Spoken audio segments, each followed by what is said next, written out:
Hey everyone, welcome back to Berlin Noir. Today we're going to be working on expanding on the east side of the city and working on filling in some of these large gaps that you see here. It's been a goal of mine for some time now to work in this area and fill it in because this is just a very large part of the town that, like I said, I've just been really wanting to get around to eventually fill in. So I figured now is a good time to start. Here is the general area that we're going to be working on. You have those couple rows of blocks there with the old Gorlitzer train station on the north side and the Landwehr Canal there on the south side. So I figured it's kind of an interesting area there, wedged between the station and the canal. So I figured that'd be a good place to start. That way I could, in the near future, get to that train station because I would like to work on another large train station and rail yard again in the near future, so that would probably be the next one. But so to start off for this build, I wanted to work on this building here. It's very interesting. It's kind of got that little like bell tower like structure there in the center that kind of sticks up, as you can see. But this is actually, or was actually, a electrical substation. I guess the architect wanted to go go way out and make it much more interesting and architecturally speaking, combining like minor elements of like Gothic architecture, and although it is a very modern building, as it was actually finished in 1928, so it's a very unique building nonetheless for sure, and something that I wanted to include. Because one thing I've done in the past when I've kind of just done general expansion and trying to work on filling in large blocks is I kind of just generalize everything and not really focus on the small things that might have existed here. So for instance, this building here, fortunately, it still exists today. So I was able to use Google Earth and go in, zoom in, get that 3D perspective, and see very obviously that this building still existed. Because just simply on the aerial view, it's pretty much impossible to notice that this tall, because it is quite tall, but this building exists. Like I could see that there was some sort of industrial looking structure there, but it was hard to make out exactly. But yeah, as I was saying, in the past, especially earlier on in the series, I've usually just kind of filled stuff in without taking much thought regarding what was there. So definitely wanted to do that this time around and ensure I found some of the more unique structures in the area and try to recreate those. So for this one, I used what has quickly become one of my favorite assets, and I mention this pretty much every time I use it, but this just general industrial building pack here, brick building pack. I've used it a number of times, and if you've been following the series, then you are well aware of that. But it really accurately, I think, matches the architectural style, definitely the brick facade, and the size as well. As you can see from the very start, I had to double up on that one building to make it a little taller since there's nothing quite that tall in this asset pack. But I still, like I said, really like using this asset because it's easy to manipulate with procedural objects, as you can see, and there's just so many ways you can use the same asset but really make it look different and unique each time. So I just really enjoy using that. But actually, when I was starting this episode out and looking for what assets to use, I kind of laughed because I just always feel like I'm using this asset almost every other time I make a video. So I tried for sure to find some other alternative, but it just matched the way the general architecture of this actual building too well. So I figured, whatever, what the heck, might as well keep on using this asset. But yeah, I think it did well. Definitely did this building justice. And as it was called, the Cathedral of Electricity, actually. That's, I guess, kind of a nickname that this building acquired back then, considering it, of course, was an electrical substation. Nothing very interesting or exciting, typically. But as you probably saw at the very start of the episode with the image, it had kind of that bell tower kind of structure coming off and just that. So that was nicknamed the Cathedral of Electricity, which I think is certainly fitting. And I actually forgot to include it during this time lapse here, so you might have noticed that I didn't include that, but I did go on afterwards and make sure to put that in there because it's definitely a notable feature that I wanted to include. But so moving on from that, I wanted to put in the buildings in this block. That way I could get to working on the center of the block and, add all the details for the substation and just general old stuff that would have been back in all these large city blocks back in the 1920s in Berlin. Since I typically always do this stuff off camera. In fact, I really don't even remember the last time that I included such large, like just kind of general, I guess, blocks like this. It's definitely been a while, just because like I said, I tend to just do it off camera because I feel like it can get monotonous at times. But when you focus on the details and really work on making the courtyards, accurate, throwing in some trash, some different stuff that would be in these courtyards, and kind of make them uglier and dirtier as you get closer and closer to the center. I do enjoy doing that, and I really think it helps kind of bring the realism to the table and really makes it look better. But yeah, so now we're getting to kind of working on the details. I don't know why, but that fence really looked like it was floating when I placed it down. You might have noticed yourself just there. I had to kind of get in close and at an angle to see if it were floating or not, and it's not, I guess, because I even put down that curb network to be 100% sure that it was flat against the ground there, but for whatever reason the shadows make it look like it's floating, so I don't really remember that when I used that asset before, but it has happened before with other things I noticed. Yeah, you never know with stuff like that in this game. Sometimes shadows are weird and make things look like they're floating just like that. But I don't know. I don't really think you can do anything about it. But it is a small thing, right? As long as you don't look at it straight on or focus too hard at that point, you won't really notice it. But so here with just these stone decals here, just these, I wanted to darken it up compared to just what the asset is normally. So converting it to procedural objects, you can darken any asset or any decal, I should say, you'd like, which I do use occasionally, but just to make it look, I guess, a little dirtier, even though I suppose this would have only been a year old at this point if it was finished in 1928 and we're taking place here in 1929. So the stones would have been, I guess, not too dirty. And after all, it's just an electrical substation. I don't really think they were generating electricity here, considering it's a substation.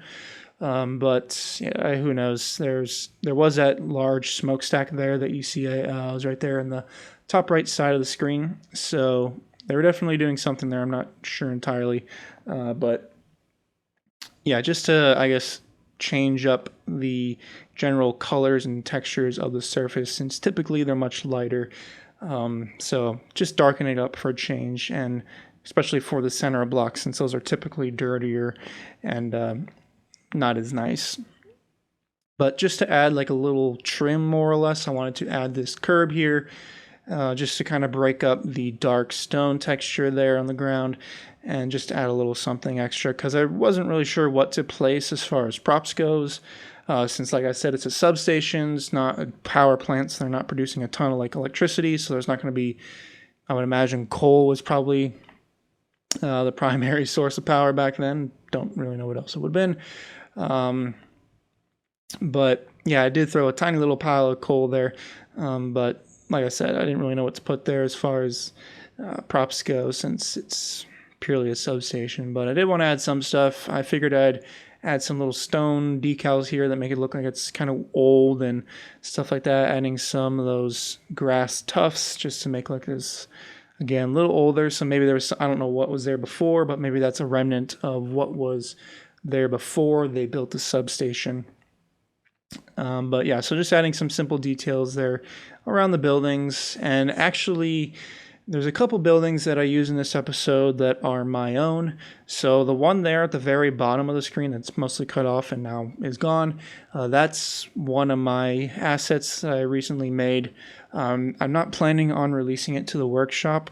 It's in my, what do you call it, the Steam asset collection.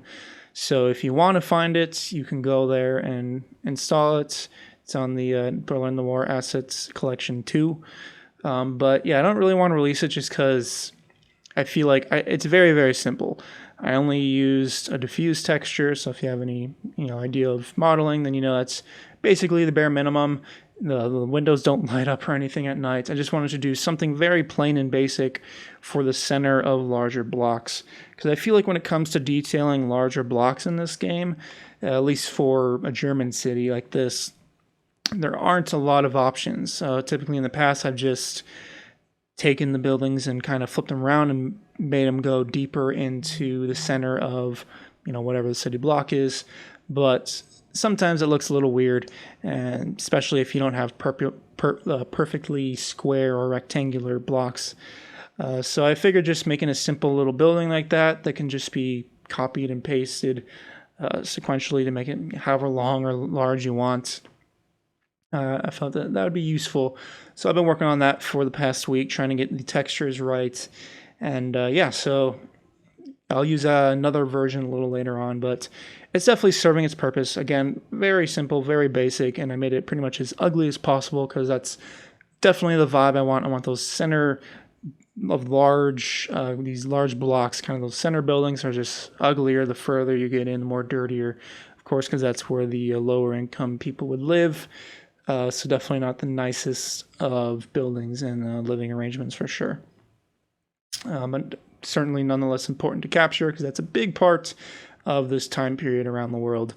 But yeah, so again, if you're interested in that, I'll definitely also put a post on Discord with a link to that, but it's going to be in the asset collection for the series, which you can find in the video description. But so moving on from that, onto this other block here. So there's this tiny little church that you saw from the very start of this new block here that I wanted to include there. It's very, very, very small, and there wasn't actually any sort of steeple on it, but that's the smallest kind of church asset I had and I didn't really know what else I could use. It didn't have a steeple that could resemble a church, so I just decided to use that one, use PO to change the roof color to make it that kind of orangey color as it is in real life, and more or less just call it a day there. But another cool feature of this area is they have street side gardens, at least the street facing the canal there. So I've done that a couple other places in the city, and it's just a really, really nice feature and pretty easy to detail the street without having to do too much, because some of it can be copied and pasted, like the vegetation and fences, that type of thing. So it's fairly easy to do, and I definitely like those aspects of the city. So whenever I find them, I definitely try and include them. But yeah, so as far as the church goes here, again, it's really small. I couldn't really tell the details what were going on there. It still does exist today, as I guess to pretty much all the buildings on this tiny little area of the city. I guess this area was spared during World War II, so pretty much all the buildings here are still intact as they were back then. But I wanted to make some sort of like little garden, I guess, on the one side, because I was initially just going to put that one stone decal all the way around, but I figured it'd be nice to add some sort of green there, keep the grass texture there, some trees and whatnot, and just a simple little stone path going to the one side of the church. I was thinking about making a small cemetery, but didn't really have enough space there, so I ultimately decided just to keep it simple there and move on. But so here are the street gardens that I mentioned. Yeah, so I did this, let's see, 5 or 6 episodes ago when we were working near the Hermannplatz department store out there in that Südstern church. So you might remember that episode. Also nearby those military barracks, that general area of the city. Down the street there's just like this where you have these street side gardens here coming out in front of all the buildings. And back then they were very, very simple, very, very plain. If you look today, there's definitely much more growth. Things can be a little more overgrown, a lot more trees that kind of tower up, block part of the front of the buildings, which I tend to avoid, not just because it's unrealistic to do that, because back then everything was much more trimmed and shorter, but also just because I want to keep the facade present, want want it to be perfectly visible and not have stuff covered by large trees, and just because it's too easy to just plop down trees that kind of cover a large area and just call it a day. But whenever I consciously make the effort to avoid that, I feel like it always turns out better. So while I do nonetheless definitely do things like that, just plopping down trees because it is simple. I mean, if you play this game, then you definitely do it as well because it is so simple. But yeah, something like this, I wanted to take a little more time and just do some like hedges like this, some flower bushes, just different things like that. Make each little one kind of a little more unique, even though I do copy and paste parts of it.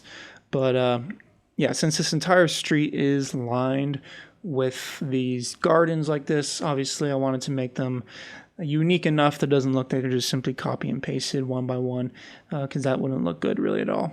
But so as I already mentioned, this part of the city is something I've really been wanting to work on and fill in for some time now, ever since we kind of started working out this way, which was a little while ago. But it is a very large area with a whole lot of just pretty large blocks that can be certainly repetitive, but there is still plenty of stuff, interesting stuff to put in here.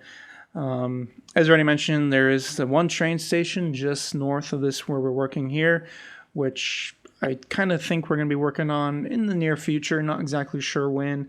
Probably not the next episode, but honestly, who knows? But I feel like this is just a good area to focus on maybe for the next few episodes, see how much progress we can make. Because I feel like this is a good kind of border for the, I guess, expansion of the city. Because if you look at a map of Berlin, especially this side of the city, kind of like the center of Berlin out to Kreuzberg, or at least parts of Kreuzberg, it's kind of like an island because it's kind of surrounded by the Spree River and then the Landwehr Canal. So it makes this kind of island-like part of the city, more or less. Obviously, it's not really an island, but it is technically, I guess, surrounded by water. But I feel like that's a really good opportunity to kind of just fill all that in and have some sort of sense of completion. Because as far as any city goes, you can expand it almost infinitely. Obviously, I mean, obviously not completely infinitely, but considering how long it takes to do stuff like this, you can expand it for a whole lot of time. And I don't really want to go crazy on the smaller, I guess, suburban areas and the many allotments that are further outside the city, farmlands, smaller towns, all that type of stuff. I could obviously do all that, but I feel like that'd be a whole lot of stuff and fairly repetitive, so I'm only going to do kind of parts of that. So I feel like this area here of the city on the eastern side of Kreuzberg, there's a canal that, just a little small strip of water that connects the Spree River and the Landwehr Canal. And I think that's going to be a border as far as expansion goes. I mean, I'll definitely have to do something on the other side, but I'm definitely not going to go crazy on expansion and working really far out that way. So any interesting buildings or anything interesting in that side of the city, I'll definitely have to put a little closer to the center of town than it is in real life, just because otherwise I'll never get to it. But yeah, I just think that's a good place to kind of put a border and just kind of do some general small buildings, maybe some farmland allotments, stuff like that. And then after that, just, bunch of trees and make that the official border for the expansion of the city out that way. So I think that's a good opportunity to work in this area. That way we can get up to that point, work our way all the way up to the canal there. So after that, it's just going to be, like I said, just some smaller stuff going not too crazy on the expansion that way out. But yeah, I don't know if we're going to just, because I should say I don't really know how long this area will take to build, because there is still a decent amount of things to build, a whole lot of space to fill in, and also a whole lot of just kind of generic blocks such as this. So I'm not going to do a ton of episodes of just stuff like this where it's just nonstop large blocks with some industrial stuff maybe in the center and one after another like that. That would get definitely repetitive. So a lot of that's going to be off camera for sure. But nonetheless, I think there will be enough interesting things out here to make enough episodes that we can maybe try and just knock this area out in the coming future and just fill it all in, hopefully. We'll see about that, but that's kind of the loose plan for now. Things always change with a series. I get new ideas, learn new things. Stuff just comes up, recommendations from you guys. I'm always kind of hopping around, but I think for now I'd like to kind of focus just on one area and try and fill that in as much as possible. But that's the plan for now. We'll see where it goes. But nonetheless, I guess moving on from that, just some more industrial things here building on screen. This area here is not really sure exactly what it was, but just a pretty large industrial area in the center of the block. So I just wanted to make sure to go ahead and do that accurately. Placing down just some simple warehouses kind of there. And I decided to place ploppable asphalt there in the center to make it darker, since I don't know, I guess I'm kind of going with the theme of having darker textures in the center of blocks, since they are technically, again, dirtier, typically lower class residents would live there. So definitely trying to go for that vibe, and it's really, really fun to get that, especially when it comes out well.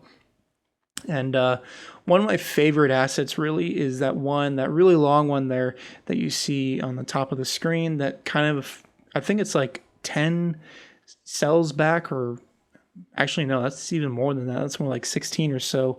So it's very long for sure. And you have your typical front, and then you have your courtyard, and then it goes back to a kind of small courtyard, and then some industrial stuff, some piles of trash, and then also that little building there with that small smokestack. So it's a really cool asset because it does half the job for you. It provides everything there, the front facade, the courtyards, and then the kind of industrial stuff as well. So I try not to use this building too much, just because it would get repetitive, just like everything else. You don't want to overuse any assets. But I haven't used it in a while, and I definitely haven't used it out this way in the city, since this is kind of new development out this far. So I figured I'd do that, kind of save some time, not have to plop too many buildings down, and make sure they all clip well together. But one thing that I kind of learned during this time is, once again, using the distort function there on procedural objects that you see for those two buildings there. It really doesn't look that bad to really distort it and pull it back like that. You can see on the side there are some stretched textures, of course, since you are pulling it back. But it's kind of, I'd say it's a small enough thing that it's really worth doing it. Because now there's no space between the back of that building and that other kind of industrial center there. It goes right up against the wall.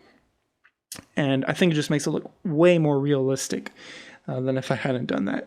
I'm definitely going to be using that a lot more, using that distort function there on procedural objects, since it's really definitely becoming one of my favorite new things on procedural objects, or at least it's new to me. I'm not sure how new it is to procedural objects, but I think it is a relatively new update as well.